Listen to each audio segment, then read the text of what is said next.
నమస్కారం. లక్ష్మి చెప్పే కథలకు స్వాగతం. వీణులతో వీక్షించటానికి సిద్ధం కండి. ప్రియ సఖులు, ఇప్పుడు మనం సుప్రసిద్ధ రచయిత శ్రీ జొన్నలగడ్డ రాజగోపాలరావు గారు రచించిన అప్పు చేసి చూడు అనే ఓ చక్కటి అపరాధ పరిశోధక కథ విందామండి. ఈ కథ 1981లో అపరాధ పరిశోధన మాసపత్రికలో ప్రచురింపబడింది. ఇక కథ మొదలు పెట్టేస్తున్నానండి. ప్రపంచంలో దేన్నైనా భరించొచ్చును కానీ ఆకలిని భరించలేం, ఏమంటావు అన్నాడు శాస్త్రి. అతను వెల్లికితలా చాప మీద పడుకుని గది పైభాగాన్ని చూస్తున్నాడు. ఈ మాట ఎన్నిసార్లు చెప్తావు? ఆకలినైనా భరించొచ్చు కానీ ఒకే మాట పదే పదే వినటం మరీ కష్టం అనిపిస్తోంది నాకు. ఇంకోసారి ఇదే మాట చెప్పావంటే మనిద్దరం ఫైటింగ్ ప్రారంభించాల్సి ఉంటుంది అన్నాడు శర్మ. అందుకు మాత్రం ఓపిక ఎక్కడ ఏడ్చింది, ఆకలితో చస్తుంటే? అనగా అనగా నీకు పౌరుషం వచ్చి ఏదో ఒక ఉపాయం చెబుతావేమోనని ప్రయత్నిస్తున్నాను. నీ కోపం వస్తుంది తప్పితే ఉపాయం తట్టడం లేదు అన్నాడు శాస్త్రి. నీకు తట్టని ఉపాయాలు నాకు మాత్రం తడతాయా? ఇప్పటికే భోంచేసి 3 పూటలైంది. ఇంకా ఇలా ఎన్నాళ్ళు మాడిపోతాం? జేబులో ఒక పైసా కూడా లేదు. గది దాటి బయటికి వెళదామంటే అప్పులు అన్నాడు శర్మ. శాస్త్రి ఉన్నట్లుండి లేచి కూర్చుని, విన్నావా అడుగుల చప్పుడు అన్నాడు. అప్పుల వాళ్ళు అనగానే నీకు అలాగే అనిపిస్తుంది. నాకే అడుగుల చప్పుడు వినిపించడం లేదు. నాకంతా స్పష్టంగా వినపడుతూ ఉంటే నీకెందుకు వినపడదు? బహుశా నీరసంతో నీకు చెవులు గళ్ళెడుంటాయి. అదిగో అడుగుల చప్పుడు తలుపును సమీపించింది అని శాస్త్రి ఇంకా ఏదో అనబోతూ ఉండగా తలుపు తట్టిన చప్పుడైంది. శర్మ ఉలిక్కిపడి లేచి నిలబడి, నువ్వు చెప్పింది నిజమే అన్నాడు. మనింటికి అప్పుల వాళ్ళు తప్ప ఎవరూ రారు. ఇప్పుడేం చెయ్యాలి? అసలే ఆకలితో చచ్చిపోతూ ఉంటే ఈ అప్పుల వాళ్ళ బెడదొకటి. ఈ గదికి ఉన్నదొక్కటే తలుపు. ఆ తలుపు దగ్గర అప్పులాడు. ఏమిటి చేయటం అని శాస్త్రి వాపోతూ ఉంటే అతడితో పాటు శర్మ కూడా వాపోసాగాడు. ఈలోగా మరొకసారి తలుపు చప్పుడయింది. నాతో పాటు నువ్వు గోలెట్టే బదులు వెళ్ళి తలుపు తీసి సమాధానపరచరాదు అన్నాడు శాస్త్రి. నీకైతే దూరం నుంచి అడుగుల చప్పులు కూడా వినపడుతున్నాయి కాబట్టి నీ పరిస్థితే మెరుగ్గా ఉంది. కాబట్టి ఆ వచ్చిన వాడిని నువ్వే సమాధానపరచాలి అంటూ చతికిలు పడిపోయాడు శర్మ. ఈలోగా మళ్ళీ తలుపు తట్టిన చప్పుడైంది. శాస్త్రి విసుక్కుంటూ లేచి నిలబడి శర్మను పడుకోమని కనసైగ చేసి, అబ్బబ్బబ్బా వస్తున్నా ఉండండి అయ్యా, ఏమిటి అదే పనిగా బాదుతారు అంటూ వెళ్ళి తలుపు తీశాడు. ఎదురుగా నవ్వుతూ ఇంటాయన కనిపించాడు. మిమ్మల్ని నవ్వుతూ ఉండగా చూసి చాలా కాలం అయింది సార్, రండి రండి లోపలికి అంటూ ఆయన్ని సాదరంగా ఆహ్వానించాడు శాస్త్రి లోపలకు. ఆయన ఇంకా నవ్వుతూనే లోపలికి వచ్చి కూర్చున్నాడు. మీరింకా నవ్వుతూనే ఉన్నారు, నాకెంత సంతోషంగా ఉంది సార్. మీరెప్పుడు ఇలా నవ్వుతూనే ఉండాలని నా కోరిక. అవును గాని నవ్వేదాకా తెలియలేదు మీరెంత అందంగా ఉంటారని అంటూ శర్మ పడుకునేవాడల్లా లేచి కూర్చున్నాడు. శాస్త్రి మాత్రం ఆయన లోపలికి ప్రవేశించగానే వీధి తలుపు వేసి అమ్మయ్య అనుకున్నాడు. ఇంటైనా వాళ్ళిద్దరి వంక ఆప్యాయంగా చూసి, చాకుల్లాంటి కుర్రాళ్ళయ్యా మీరు, అలా హడిలిపోయారేమిటి, మీ దగ్గర డబ్బులు లేవా అన్నాడు. శాస్త్రి శర్మ ఆశ్చర్యంగా ఒకరినొకరు చూసుకున్నారు. ఇంటాయనకి అద్దెచ్చి 3 నెలలైంది. వచ్చినప్పుడల్లా మొహం చెండుకుని వెడుతున్నాడు. తమనెప్పుడు అంత ఆప్యాయంగా పలకరించిన పాపాన పోలేదు. ఏం బాబు అడుగుతున్నాను, మీ దగ్గర డబ్బులు లేవా అన్నాడు ఇంటాయన. లేవండి, ఆఖరికి చేతి వాచీలు కూడా అమ్మేశాము. భోంచేసి 3 పూటలైంది అన్నారు మిత్రులు ఇద్దరూ ఏకకంఠంలో. అప్పుల వాళ్ళ దగ్గర మానాభిమానాల సంగతి మర్చిపోవాలని వాళ్ళు ఎప్పుడో తెలుసుకున్నారు. అయ్యో ఎంత మాట, ముందు వెళ్ళి భోంచేసిరండి అన్నాడు ఆయన జేబులోకి చేయి పెడుతూ. శాస్త్రి శర్మ ఆయన జేబు వంకే చూస్తున్నారు ఆతృతగా. అందులో నుంచి 10 రూపాయల నోటు ఒకటి బయటకు వచ్చింది. అయితే మిత్రులిద్దరూ ఆయన్ని సమీపించలేదు. డబ్బు తీసుకోరా అన్నాడు ఆయన ఆశ్చర్యంగా. మాకో ఇబ్బంది ఉందండి, చుట్టుపక్కల చాలా అప్పులు చేశామండి. ఈ 10 రూపాయలతో వీధిలో కనపడ్డామంటే ఎవడో ఒకడు మా దగ్గర నుంచి లాగేసుకుంటాడు. ఇది మా ఇబ్బంది. దయతో మీరే మాకు అన్నం తెచ్చిపెట్టాలి. ఇలా అంటున్నామని ఏమీ అనుకోవద్దు అన్నాడు శాస్త్రి. భలే వాళ్ళయ్యా మీరు, బోలెడు సంపాదిస్తారు కదా, అంతా ఏం చేస్తారు అన్నాడు ఇంటాయన. మా సంగతి మీకు తెలియందే ఉంది సార్, రేపు గురించి ఆలోచించం. ఉన్నప్పుడు అడిగిన వాడికి లేదనకుండా దానాలు ఇచ్చేస్తాము. అలాగే లేనప్పుడు ఉన్న వాళ్ళని అడిగి తీసుకుంటాము. దురదృష్టం ఏమిటంటే మేమిచ్చిందల్లా దానం అయిపోతుంది, పుచ్చుకున్నదల్లా అప్పయిపోతోంది అన్నాడు శర్మ. అయినా మరి మీరు దానాలు మానేసి అప్పులెందుకు తీర్చరు అన్నాడు ఇంటాయన. సమాధానం చెప్పాలంటే ఆకలి తీరితే గాని ఏమి చెప్పలేం అన్నాడు శాస్త్రి. ఇంటాయన మారు మాట్లాడకుండా బయటకు వెళ్ళి కాసేపటికి ఓ క్యారియర్ తీసుకుని వచ్చాడు. మిత్రులిద్దరూ ఆవురావురమంటూ భోంచేసి అన్నదాత సుఖీభవ అన్నారు. కడుపు నిండిందా అడిగాడు ఇంటాయన. ఆహాహా, గృహ యజమానులంటే మీకులాగా ఉండాలండి. 3 నెలల నుంచి అద్దె అడగటం లేదు, పైగా ఈరోజు కడుపు నిండా భోజనం పెట్టారు అంటూ శర్మ ఆయన్ను మెచ్చుకున్నాడు. అవును సార్, రోజు మీరు మాకు ఇలాగే క్యారియర్ ఎందుకు పంపకూడదు అన్నాడు శాస్త్రి.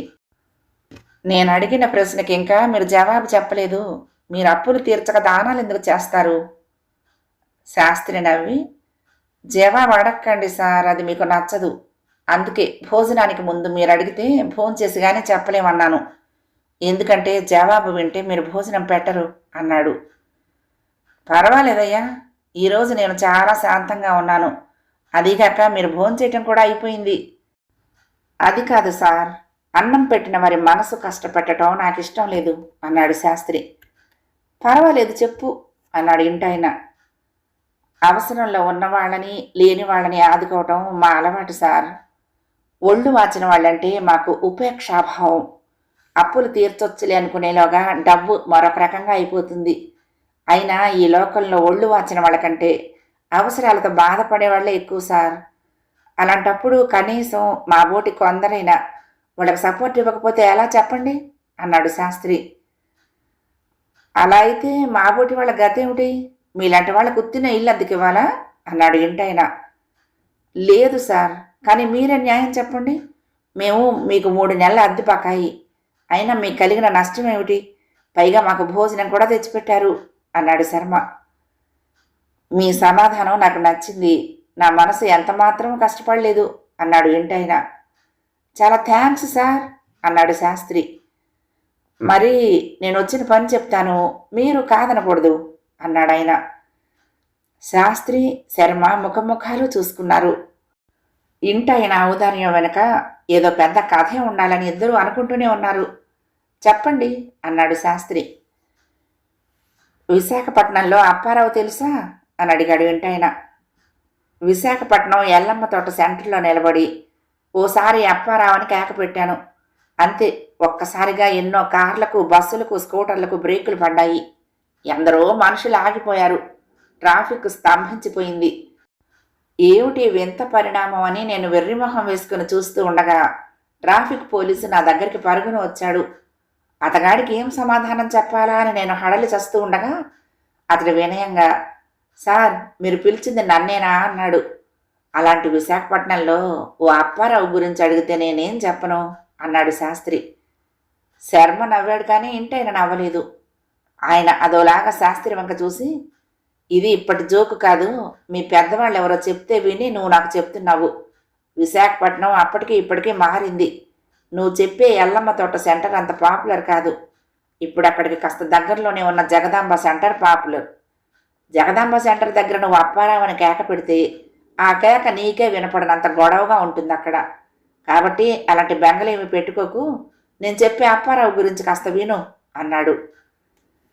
ఏమిటి సార్, ఈరోజు మీరు చాలా తెలివిగా మాట్లాడుతున్నారు. మాకు భోజనం పెట్టారు, ఆ ఫలితం ఊరికే పోలేదు కదా అన్నాడు శాస్త్రి. అప్పటికి కూడా ఇంటాయన కోపగించుకోకుండా మనస్ఫూర్తిగా నవ్వాడు. మరి అంతలా నవ్వేయకండి సార్, నాకు భయం వేస్తోంది, కాస్త కోపంగా చూడండి అన్నాడు శర్మ. అప్పారావు హిందీ సినిమాలో సెట్టిలా ఉంటాడు. చాలామందికి అతగాడంటే భయం, నాకు కూడా భయమే అని ఆగాడు ఇంటాయన. మీరేమి అనుకోనంటే ఒక్క ప్రశ్న సార్, ఈ ప్రపంచంలో మీరు భయపడని మనిషి ఎవరైనా ఉన్నారా అండి అని ఆగి, మీరు ఆ అప్పారావు లాంటి వాళ్ళతో గొడవ పెట్టుకోకండి సార్ అన్నాడు శాస్త్రి. ఇదిగో మధ్యలో నన్ను డిస్టర్బ్ చెయ్యొద్దు. అప్పారావు నా దగ్గర 25,000 అప్పు తీసుకున్నాడు. ఇప్పటికి 2 ఏళ్ళు అయ్యింది. తిరిగి ఇమ్మంటే ఇవ్వటం లేదు. అప్పు తిరిగి ఇవ్వటం వాళ్ళ ఇంటా వంట లేదన్నాడు అన్నాడు ఇంటాయన. నిజమేనేమో పాపం, ఇంటా వంట లేని పని చేయటానికి ఎవళ్ళు మాత్రం ఇష్టపడతారు అన్నాడు శాస్త్రి. ఇంటాయన అత్తగాడి వంక కోపంగా చూసి, మీరు నాకు 3 నెలల అద్దె బాకీ ఉన్నారు, ఇప్పుడు నా భోజనం తిన్నారు, ఇంకా నా శత్రువునే సమర్థిస్తున్నారు, నన్ను వేళాకోళం చేస్తున్నారు, ఇది మర్యాదగా ఉందా అన్నాడు. ఏం చేస్తే మర్యాదగా ఉంటుందో మీరే చెప్పండి అన్నాడు శర్మ. అప్పారావు దగ్గర బాకీ వసూలు చేసి తీసుకురండి, అందులో 5,000 మీకు ఇస్తాను అన్నాడు ఇంటాయన. శాస్త్రి శర్మ లేచి నిలబడ్డారు. ఓకే, ముందుగా అడ్వాన్స్ ఇస్తారా అన్నారు. నాకు దొరికేవన్నీ మీలాంటి బేరాలే అయితే అడ్వాన్స్ ఇవ్వడానికి డబ్బులు ఎక్కడ ఏడుస్తాయి? ఇప్పుడు మీకు పెట్టిన భోజనమే అడ్వాన్స్ అనుకోండి. మీరు ఘటన సామర్థ్యాలని తెలిసింది, అందుకే ఈ పని మీకు అప్పగిస్తున్నాను. డబ్బు తీసుకురాగానే మీకు వెంటనే అన్నం మొత్తం ఇచ్చేస్తాను అన్నాడు. పోనీ ప్రయాణం ఖర్చులైనా? టిక్కెట్ లేకుండా ప్రయాణం చేయగలరని మీ గురించి నాకు తెలుసు అన్నాడు ఇంటాయన. గురు, ఈయన దగ్గర నుంచి మనకి ఇంకేమీ గిట్టదు. 5,000 అంటే మాటలు కాదు, అప్పులన్నీ తీరిపోగా ఇంకా 2,000కు పైగా మిగులుతుంది అన్నాడు శర్మ. నమస్కారం అండి, మా పేర్లు శాస్త్రి శర్మ. మీ పేరు అప్పారావు గారే కదండి?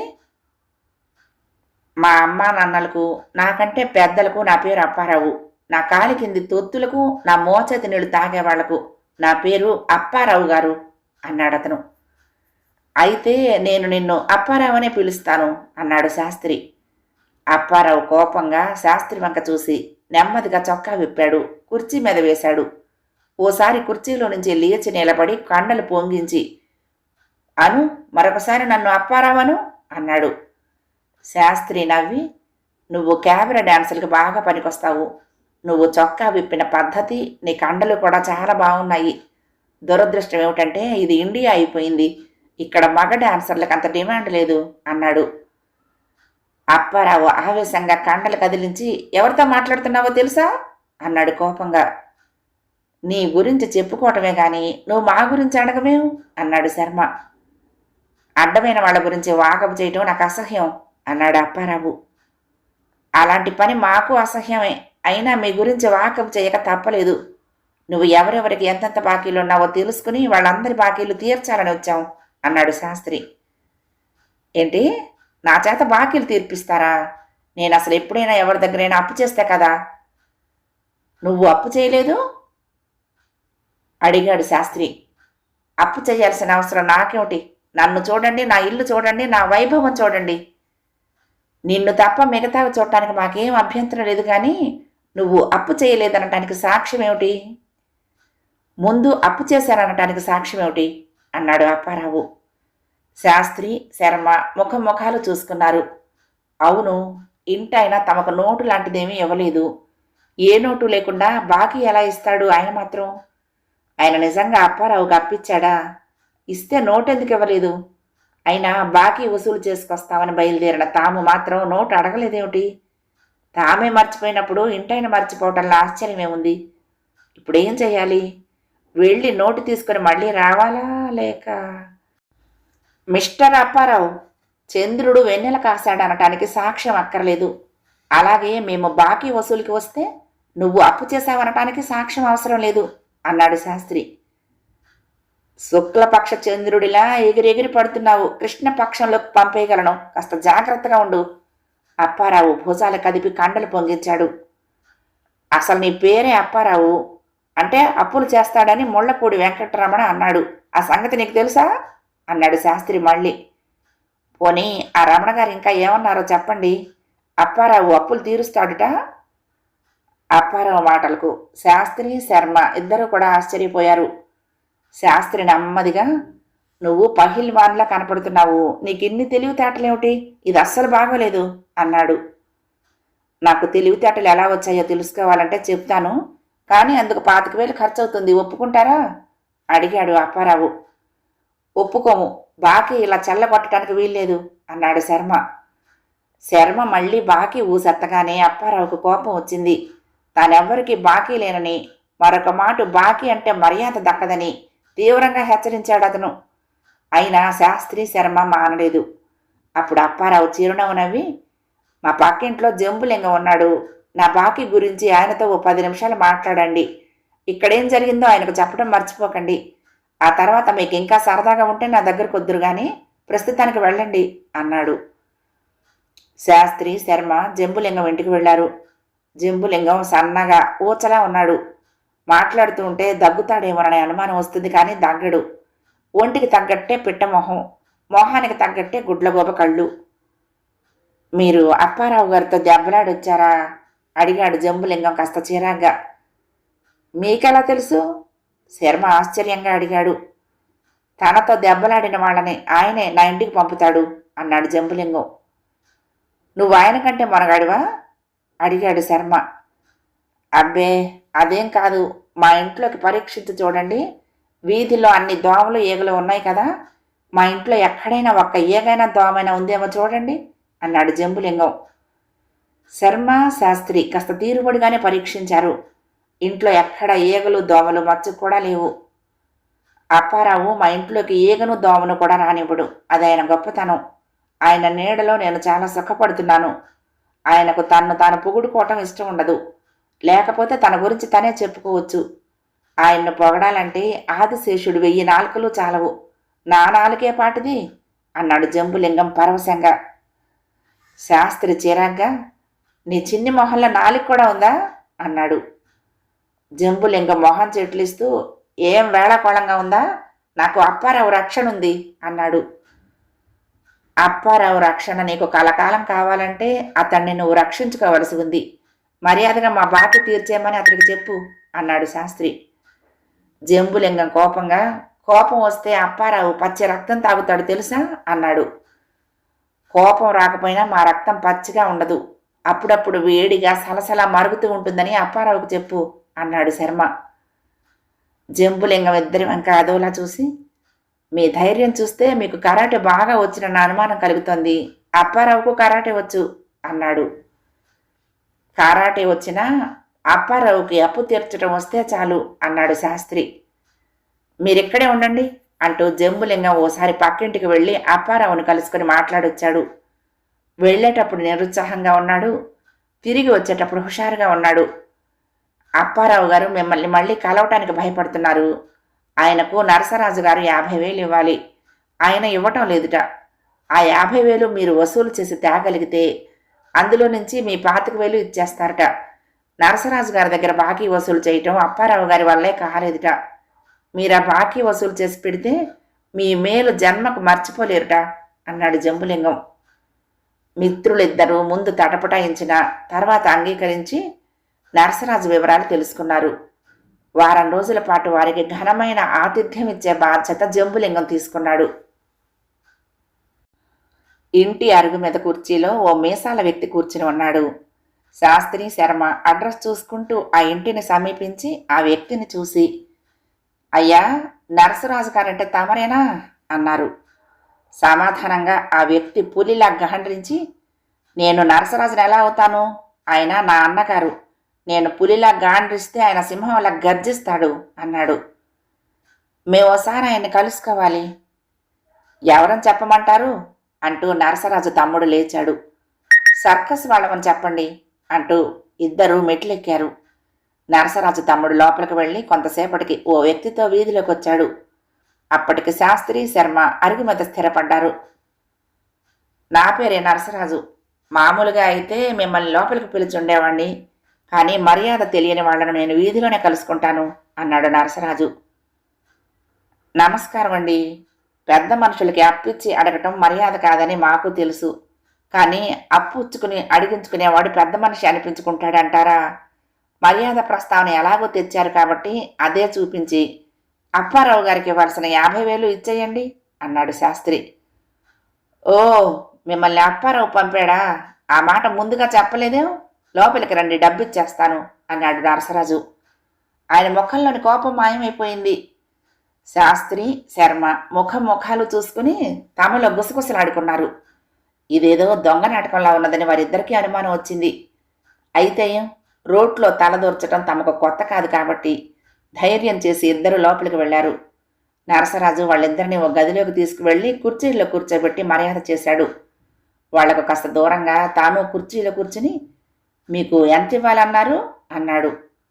50,000 వినయంగా అన్నాడు శాస్త్రి. తమ్ముడు, సరిగ్గా 50,000ట, లెక్క చూసి పట్రా అన్నాడు నరసరాజు గట్టిగా. గది బయట నుంచి అలాగే అన్నయ్య అని వినపడింది.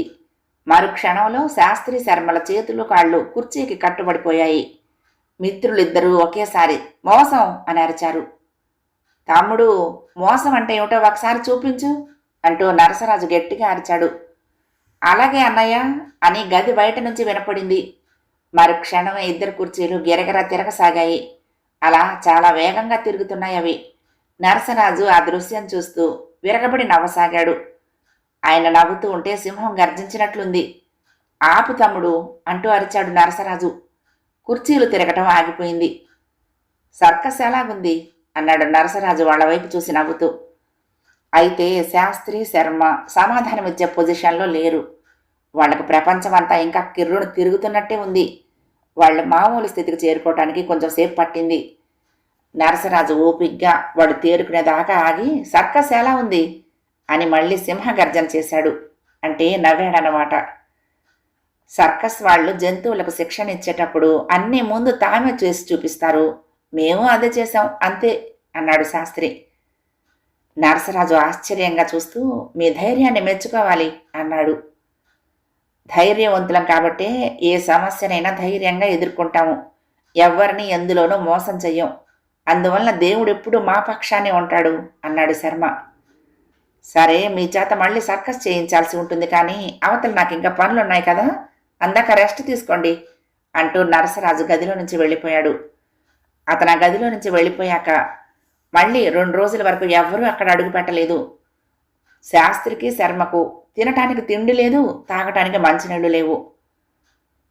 ఇలా తిండి తిప్పులు లేకుండా పడి చావదలుచుకుంటే మన రూములోనే ఆ పని చేయాల్సింది. అనవసరంగా ఇంత దూరం వచ్చాము. రూములో అయితే కాళ్ళు చేతులు కదపటానికి ఉండేది, ఇక్కడ అది కూడా లేదు అన్నాడు శర్మ. గాంధీ గారు అన్నేసి రోజులు నిరాహార దీక్ష ఎలా చేసేవాడో కానీ నాకు మాత్రం ఈ 2 రోజులకే ప్రాణం కాడంటిపోయింది. చచ్చిపోతున్నానేమోననే అనుభూతి కలుగుతోంది అన్నాడు శాస్త్రి. ఒకవేళ మనం చచ్చిపోయామేమో? చచ్చిపోతే మనం శవాలై ఉండాలి. ఆత్మలమైతే ఏ సంకెళ్ళు బంధించలేవు. ఒకవేళ బంధించినా సంకల్ప మాత్రాన విడిపోతాయి. పోనీ మనం ఆత్మలమే అనుకుందాము. ఈ సంకెళ్ళు విడిపోవుగాక అన్నాడు శాస్త్రి. అతని నోటి వెంట ఆ మాటలు రావటమే తడవుగా ఇద్దరికి హఠాత్తుగా సంకెళ్ళు విడిపడ్డాయి. మిత్రులిద్దరూ ఠకీమని కుర్చీల్లో నుంచి లేచిపోయారు. గురూ, కొంపతీసి మనం నిజంగానే ఆత్మలం అయిపోయామా అన్నాడు శర్మ. శాస్త్రికి అంత అయోమయంగా ఉంది. ముందు కాళ్ళు చేతులు నొప్పి పెడుతున్నాయి. ఒళ్ళంతా నీరసం. ఇక్కడ నుంచి పారిపోవాలంటే ఒంట్లో శక్తి కావాలి. శక్తి కావాలంటే భోజనం కావాలి. ముందు మంచినీళ్ళు కావాలి.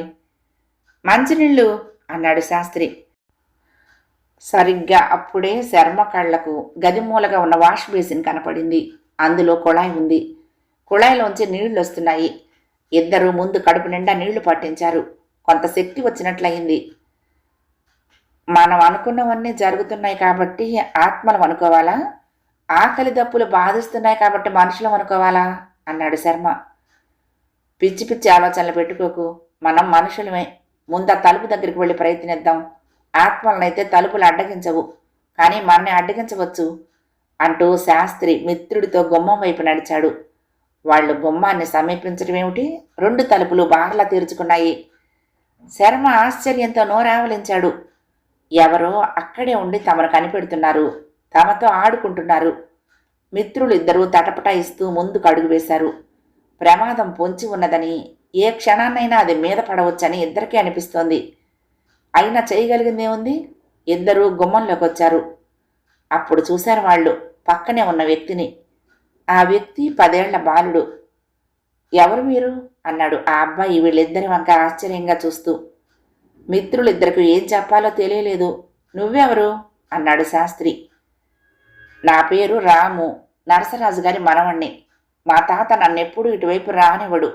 ఈ గదికున్న స్విచ్లు ముట్టుకొనివ్వడు. నాకిక్కడ ఆడుకోవటం సరదా. ఇప్పుడు ఆయన ఇంట్లో లేడు. ఇలా ఆడుకుందుకొచ్చాను. ఒక్కో స్విచ్ని నొక్కుతున్నాను. ఓ స్విచ్ నొక్కేసరికి ఈ గది తలుపులు తెరుచుకున్నాయి. మీరు బయటకు వచ్చారు. శాస్త్రి బుర్ర చురుగ్గా పనిచేసింది. భగవంతుడు రాము రూపంలో తమకు సాయం వచ్చాడు. ఈ సాయం ఉపయోగించుకోవాలి. అతను రాము వంక చూసి, నరసరాజు గారి స్నేహితులం. మేమిప్పుడే ఇక్కడికి వచ్చాము. 10 నిమిషాల క్రితం దాకా ఆయన ఇక్కడే ఉన్నారు. ఇప్పుడే వస్తామని బయటికి వెళ్లారు. నువ్వేమో ఆయన ఇంట్లో లేరంటున్నావు అన్నాడు. రాము బుర్రగోక్కుని, ఇంట్లో నుంచి బయలుదేరి గంటయింది. అయితే నాకు తెలియకుండా ఇలా వచ్చాడన్నమాట తాతయ్య. తాతయ్యకు నేను ఇటువైపు రావటం ఇష్టం ఉండదు. ఎప్పుడు ఇటువైపు రాకుండా ఎవరో ఒకరు కాపలా ఉంటారు. ఇన్నాళ్లకి ఈవేళ నాకు అవకాశం దొరికింది. తాతయ్య ఇక్కడి నుంచే ఇలా బయటికి వెళ్ళిపోయి ఉంటాడు అన్నాడు. నరసరాజుది చాలా పెద్ద ఇల్లు. వీధి వైపు ఇంట్లో వాళ్ళెవ్వరూ మసలరు. వీధిలో నుంచి బాగా లోపలికి వెళ్తేనే ఆడవాళ్లు పిల్లలు మసలే ఆవరణ వస్తుంది. శాస్త్రి శర్మ బంధించి ఉంచిన ప్రాంతం వీధి గదిలో నుంచి కుడి పక్కగా ఉంది. అది నరసరాజు ప్రత్యేకమైన ఆవరణ. అక్కడ ఇంట్లో వాళ్ళెవ్వరూ మసలరు. మీ తాతయ్య ఎక్కడికి వెళ్ళాడో నాకు తెలుసు. అక్కడ పిల్లలు చూడటానికి మంచి తమాషాలున్నాయి. మాతో వస్తావేమిటి అన్నాడు శర్మ. రామును ఒప్పించడానికి వాళ్ళకి ఎంతోసేపు పట్టలేదు. ఇంట్లో ఎవ్వరూ చూడకుండా వీధి దారినే వాళ్ళు బయటకు వచ్చేశారు. నరసరాజు తమ్ముడు కలిసి ఇంటి గుమ్మం మెట్లెక్కుతూ నమస్కారం అండి అన్న పిలుపు వినపడి ఉలిక్కిపడి వెనక్కు తిరిగారు. వెంటనే వాళ్ళ ఉలికిపాటు ఆశ్చర్యంగా మారింది. మీరా అన్నాడు నరసరాజు ఆశ్చర్యంగా. చాలాసేపటి నుంచి మీ ఇంటి ముందు కాపు వేశాం. మీరు ఇప్పటికొచ్చారు. త్వరగా 50,000 తెచ్చిచ్చేయండి. అవతల మాకు చాలా పనులున్నాయి అన్నాడు శర్మ. మీకింకా బుద్ధి రాలేదా అన్నాడు నరసరాజు ఆశ్చర్యంగా. సినిమాల్లోనూ కథల్లోనూ కూడా మొదట్లో కష్టపడ్డా చివర్లో బుద్ధి తెచ్చుకునేది విలన్లే. మన సినిమాల్లోనూ కథల్లోనూ వాస్తవికత ఎంత చక్కగా ప్రతిబింబించబడుతున్నదని మేము నమ్ముతాం. కాబట్టి బుద్ధంటూ వస్తే అది మీకే రావాలి, మాకు కాదు అన్నాడు శర్మ. బాగా ఆలోచించి మంచి డైలాగే చెప్పావు కానీ నా శిక్షల డోసు అలా అలా పెరుగుతుంటుంది. రెండోసారి మీ చేత సర్కస్ చేయించానంటే మీరిక బతికి బట్టకట్టలేరు అన్నాడు నరసరాజు. మీకింకా బుద్ధి రాలేదా నరసరాజు గారు? అయ్యో, అప్పుడే మీ స్టేటస్ దిగిపోతోంది. ఇదివరలో సింహంలా గర్జించేవారు, ఇప్పుడు పులిలా గాండ్రిస్తున్నారు. ఇంకాసేపు పోతే కుక్కలా మురిగి ఆఖరికి పిల్లిలా మ్యావ్ అంటారు. లోపలికి వెళ్ళాక ఇంకా 50,000 తెచ్చి మాకివ్వాలనిపించకపోతే ఒక్కసారి మీ కోడలు గారిని అమ్మా రాము ఏడి అని అడిగి చూడండి. వాళ్ళ సమాధానం విని అప్పుడు పరుగున వచ్చి 50,000 తెచ్చి చెయ్యండి అన్నాడు శాస్త్రి. ఏమన్నావు? నరసరాజు చేతులు వణికాయి. అప్పటికి శాస్త్రి శర్మ అరుగుల మీద స్థిరపడ్డారు. తమ్ముడు, నువ్వు లోపలికి వెళ్ళి రాము గురించి అడిగిరా, నాకేదో భయంగా ఉంది అన్నాడు నరసరాజు. తమ్ముడు 5 నిమిషాల్లో బయటకు వచ్చి రాము ఇంట్లో లేడు, ఎక్కడైనా ఆడుకుందుకు వెళ్ళాడేమో అన్నాడు.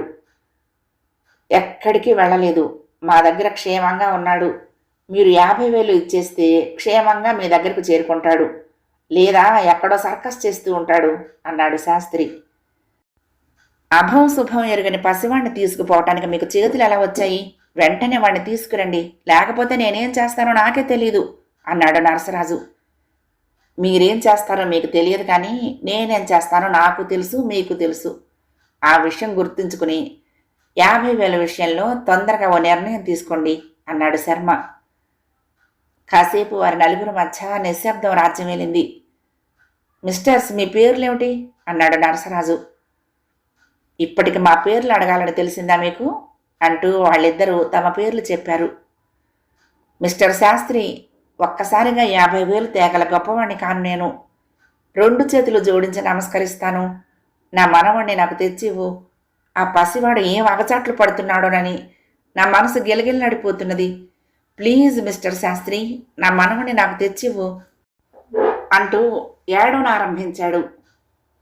అయ్యా నరసరాజు గారు, చాకులాంటి కుర్రాళ్ళిద్దరిని మోసం చేసి బంధించి కుర్చీలో కూర్చోబెట్టి గిరగిరా తిప్పి 2 రోజులు తిండి నీళ్లు లేకుండా చేశారు. అప్పుడు మీ కంట ఒక్క నీటి చుక్కైనా చూడలేదు నేను. 10 ఏళ్ల మీ మనవుడి కోసం కంటికి మంటికి ఏకధారగా ఏడ్చేస్తున్నారు. మేము మీ వంటి రాక్షసులం కాదు, కాబట్టి మీ మనవుడికి ఎలాంటి ఆపద ఉండదు. అయితే మీ కళ్ళబొల్లి ఏడ్పులకి కరిగిపోయి వచ్చిన పని మర్చిపోతామనుకోకండి. 50,000 ఇచ్చి తీరాల్సిందే. ఇంట్లో నుంచి తెచ్చిచ్చినా సరే, లేదా బ్యాంకుకి వెళ్ళి తెచ్చిచ్చినా సరే అనే వాచి చూసి, ఇంకా బ్యాంకుకి అరగంట మాత్రమే ఉంది, త్వరపడండి అన్నాడు శాస్త్రి. బ్యాంకుకు వెళ్ళి 50,000 తేవాలంటే ఇప్పుడు లాభం లేదు, రాత్రి దాకా ఆగాలి అది నా పరిస్థితి అన్నాడు నరసరాజు. ఆయన చూపులు ఇప్పుడు దీనంగా ఉన్నాయి. మీసాలు కిందికి వాలున్నాయి. అలాంటప్పుడు అప్పారావుకు అంత డబ్బు ఎలా బాకీ పడ్డారు అడిగాడు శాస్త్రి. ఆ ప్రశ్నకు జవాబు నేను చెప్పలేను, పోతురాజు చెప్పాలి అన్నాడు నరసరాజు. పోతురాజా? వాడెవడు అన్నాడు శర్మ ఆశ్చర్యంగా. పోతురాజు నాకు ₹1,00,000 బాకీ ఉన్నాడు. కానీ వాడది తీర్చడు. ఇమ్మని నేను అడగలేను. వాడు నా బాకీ తీరిస్తే నేను అప్పారావు గారి బాకీ తీర్చడం కష్టం కాదు సరికదా, క్షణాల మీద పని అన్నాడు నరసరాజు. మీ ఇంట్లో ఎలాంటి వాడినైనా పట్టుకోగల ఏర్పాట్లున్నాయి కదా, మీరు పోతురాజును ఎందుకు స్వాధీనం చేసుకోలేకపోయారు అడిగాడు శర్మ. పోతురాజు గురించి ఎరిగిన వాళ్ళెవరూ ఈ ప్రశ్న వెయ్యరు అన్నాడు నరసరాజు. నాకు తెలియదు కాబట్టే నేను ఈ ప్రశ్న వేశాను, వాడి గురించి చెప్పండి అన్నాడు శర్మ. వాడి గొప్పతనం అనుభవించిన వాడికి కానీ తెలియదు. పగవాడికి కూడా వాడి గొప్పతనం అనుభవంలోకి రావాలని నేను కోరుకోవటం లేదు నరసరాజు అన్నాడు. మేమిద్దరం పోతురాజు దగ్గరికి వెళ్ళి మీ బాకీ వసూలు చేసుకొస్తాము, మీకు అభ్యంతరమా అన్నాడు శాస్త్రి. అభ్యంతరమే, అది నాకు ప్రమాదం. పోతురాజుకి నాకు గొడవ తేవద్దు మీరు అన్నాడు నరసరాజు. పోతురాజు మీకు బాకీ ఉన్నప్పుడు అడగటానికి మీకు భయం ఎందుకు అన్నాడు శాస్త్రి. అప్పారావు నా దగ్గర బాకీ వసూలు చేసుకోవటానికి సాహసిస్తున్నాడా? ఇది అంతే. మహాసముద్రంలో చిన్న చేపలు పెద్ద చేపలకు దూరంగా ఉండక తప్పదు. వ్యాపారస్తుడు తీసుకున్నది లాభం అంటారు, గవర్నమెంట్ తీసుకుంటే పన్ను అంటారు. అవి అప్పులు అనరు. సాటివాడు తీసుకుంటేనే అప్పు అవుతుంది. పోతురాజు నాకు సాటివాడు కాదు అన్నాడు. మేమోసారి పోతురాజును కలుసుకోవాలి, వివరాలు చెప్పండి, మీ సంగతి వాడికి చెప్పండి అన్నాడు శర్మ. నరసరాజు అయిష్టంగానే వాళ్లకు కొన్ని వివరాలు చెప్పి తన ప్రసక్తి తీసుకురావద్దని వాళ్లకు మరీ మరీ చెప్పాడు. మనిషి బాగా బెదిరినట్టుగా కనపడ్డాడు. అదొక చిన్న పెంకుటిల్లు. శాస్త్రి వెళ్ళి తలుపు తట్టి పోతురాజు గారు అని పిలిచాడు. కొద్ది నిమిషాల్లోనే ఆ ఇంటి తలుపులు తెరుచుకున్నాయి. సన్నగా పొట్టిగా ఉన్న ఓ మనిషి తలుపు తీసి శాస్త్రి వంక ఎగనేగా చూసి, ఎవరు నువ్వు అని అడిగాడు. నా పేరు శాస్త్రి, నాకు పోతురాజు గారితో పనుంది అన్నాడు శాస్త్రి. లోపలికి రా, నేనే పోతురాజును అన్నాడు ఆ వ్యక్తి. శాస్త్రి ఆశ్చర్యంగా లోపలికి వెళ్ళాడు. నరసరాజు వంటి మనిషినే గడగడలాడించిన ఆ పోతురాజు చాలా గొప్పగా ఉంటాడనుకున్న అతడికి ఆశాభంగమైంది. నరసరాజు ఇంట్లో భంగపాటయ్యాక శాస్త్రి శర్మ ఇద్దరూ ఒకేసారి కలిసి అనుమానాస్పదమైన చోట్ల చొరబడకూడదనుకున్నారు.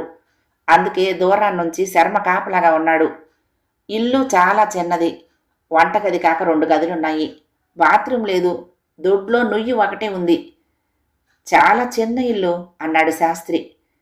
నువ్వు వచ్చిన పనేమిటి అన్నాడు పోతురాజు. నాకు ₹1,00,000 అర్జెంటుగా కావాలి అన్నాడు శాస్త్రి. పోతురాజు తీక్షణంగా చూశాడు. అప్పుగానా అన్నాడు. అప్పు అనుకున్నా సరే, బాకీ తీరుస్తున్నాననుకున్నా సరే అన్నాడు శాస్త్రి. నేను బాకీలు తీర్చను, కావాలంటే డబ్బు అప్పుగానే ఇస్తాను అన్నాడు పోతురాజు. నాకు కావాల్సింది 1, 2 కాదు, ₹1,00,000 అన్నాడు శాస్త్రి నొక్కిస్తూ. 1,00,000 అన్నావు అన్నాడు పోతురాజు తేలిగ్గా తీసి పారేస్తూ. నా దగ్గర చాలామంది సినిమా వాళ్ళు 5, 10కి తక్కువ కాకుండా తీసుకువెళ్తూ ఉంటారు. ఇంత తక్కువ మొత్తం అడిగిన వాడిని నిన్నే చూశాను అన్నాడు. నా ప్రాణానికి ఆ 1,00,000 ఎక్కువ, త్వరగా ఇయ్యి అన్నాడు శాస్త్రి. నెలకి 10,000 వడ్డీ కడుతూ ఉండాలి అప్పు తీర్చేదాకా అన్నాడు పోతురాజు. అమ్మో, చాలా దారుణంగా ఉంది నీ వడ్డీ రేటు అన్నాడు శాస్త్రి. ఇష్టమైతేనే తీసుకో, రెడీ క్యాష్ ఇస్తాను, అన్నీ అసలు నోట్లే అన్నాడు పోతురాజు. నువ్వు నన్ను ఎరుగవు కదా, బాకీ ఎలా వసూలు చేస్తావు అన్నాడు శాస్త్రి ఆశ్చర్యంగా. పోతురాజుకు బాకీ పడ్డాక ఇంకా తెలియని వాడు ఎలాగవుతావు? 7 సముద్రాల అవతల దాగున్నా వెతికి తీసుకురాగలను. నా వసూలు బెంగలేదు, నా పద్ధతులు నాకున్నాయి. ప్రతి నెల ఇదే తేదీకి వడ్డీ మాత్రం నిఖార్సుగా కట్టేయాలి అన్నాడు పోతురాజు. అలాగే అన్నాడు శాస్త్రి. పోతురాజు అతన్ని ఓ గదిలో కూర్చోబెట్టి తన పక్క గదిలోకి వెళ్లి తలుపులు వేసుకున్నాడు. ఓ 5 నిమిషాల్లో అతను ₹100 నోట్ల కట్టలు తీసుకుని వచ్చి శాస్త్రిని లెక్క పెట్టమన్నాడు. అవి సరిగ్గా 10 ఉన్నాయి. శాస్త్రి ఆనందంగా డబ్బు తీసుకుని జేబులో పెట్టుకున్నాడు. అప్పుడు పోతురాజు శాస్త్రిని ఒక ఫోటో తీశాడు. తర్వాత అతడి వేలిముద్ర తీసుకున్నాడు. ఆ తర్వాత చటుక్కుని అతడి భుజం మీద ఏదో గుచ్చాడు. శాస్త్రికి చురుక్కుమంది. ఏమిటిది అని అడిగాడు. నా జాగ్రత్తలు అయిపోయాయి, ఇక నువ్వు ఎక్కడికైనా పోవచ్చు అన్నాడు పోతురాజు. శాస్త్రి బయటకొచ్చాడు. కొంత దూరం పోయాక శర్మ అతన్ని కలుసుకున్నాడు. శాస్త్రి అతడికి జరిగింది చెప్పి, పోతురాజు వ్యవహారం చాలా తమాషాగా ఉంది. చూస్తూ ఉండగానే మనం లక్షాధికారులం అయిపోయాం అన్నాడు. ఇప్పుడేం చేద్దాం అన్నాడు శర్మ. ఈ 1,00,000 తీసుకుని వెళ్ళి నరసరాజుకి ఇచ్చేద్దాం. అందులో నుంచి 50,000 తీసుకుని అప్పారావుకి, అందులో నుంచి 25,000 తీసుకుని మన ఇంటి ఆయనకు ఇచ్చి మన వాటా 5,000 పుచ్చుకుందాం అన్నాడు. బాగానే ఉంది, మరి నెల నెల పోతురాజుకు 10,000 ఇచ్చుకోవద్దు అన్నాడు శర్మ. 1,00,000 అంటే అంత నిర్లక్ష్యంగా ఉన్నవాడికి అంతే కావాలి. మనం మళ్ళీ వాడికి కనపడొద్దు. కానీ ఒకవేళ మనం పోతురాజు నుంచి తప్పించుకోలేకపోతే అన్నాడు శర్మ.